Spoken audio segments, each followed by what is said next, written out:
Hello everyone, welcome again to another beautiful day. कल ना मैंने बिल्कुल भी स्टडी नहीं की थी क्योंकि फैमिली फंक्शन से वापस आने के बाद एक तो वैसे ही हम बहुत लेट आए थे एंड उसके बाद मैंने ज़्यादा कुछ नहीं किया, बस एक प्रीलिम्स लेवल का मॉक टेस्ट दिया था, फुल लेंथ मॉक लगाया था अड्डा से, जिसमें मेरे जो मार्क्स थे वो 67 आए थे। एंड बस उसको एनालाइज़ किया था, मतलब उतने अच्छे से भी एनालाइज़ नहीं कर पाई मैं। एंड आज का जो मेरा स्टडी सेशन था वो मैंने 11 AM के अराउंड स्टार्ट कर दिया था।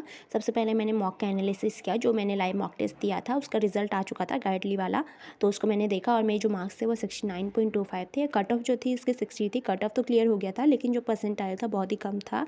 मेरे जो परसेंटाइल थे 75 परसेंटाइल आई थी, जिसमें से मैंने 27 अटैम्प्ट किए थे इंग्लिश में, जिसमें से 9 इनकरेक्ट थे, 18 करेक्ट थे।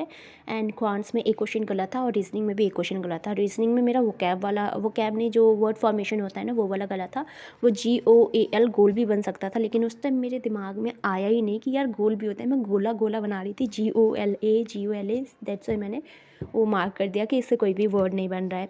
और इंग्लिश में तो गलत ही थी मेरी, एंड क्वांट्स में भी एक क्वेश्चन गलत था मेरा, बाकी तो मैंने अटैम्प्ट नहीं किए थे। फिर इसको एनालाइज़ करा मैंने अच्छे से, जो मैंने क्वेश्चंस अटैम्प्ट नहीं किए थे ना उसको एनालाइज़ किया, उस क्वेश्चंस को सॉल्व किया क्वांट्स वाले। एंड मैंने इसको सॉल्व किया ना तो आराम से बन गए थे, क्योंकि क्वांट्स में ना मेरा टाइम चला जाता है, मतलब क्वांट्स में क्वेश्चंस रह जाते हैं मेरे से, आते हुए भी मैं उसको नहीं कर पाती क्योंकि टाइम चला जाता है।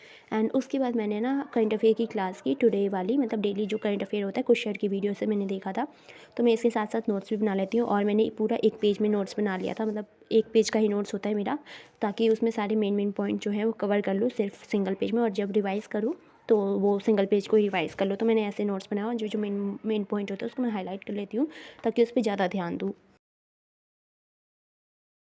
देन उसके बाद मैंने मेंस लेवल के रीजनिंग के पज़ल किए, 4 पज़ल मैंने लगाए थे।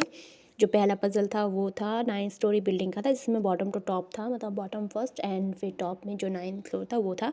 और दे आर 9 पर्सन थे and they can speak different 9 language, तो ये वाला था। इसमें जो मेरी पॉसिबिलिटी बनी थी, 3 पॉसिबिलिटी बनी थी और ईजिली बन गया था ये वाला, पॉसिबिलिटी बनते जा रही थी, बाद में जाके 2 का आंसर हो गया और एक वाला सही हो गया, तो ये वाला ईजी लगा मुझे।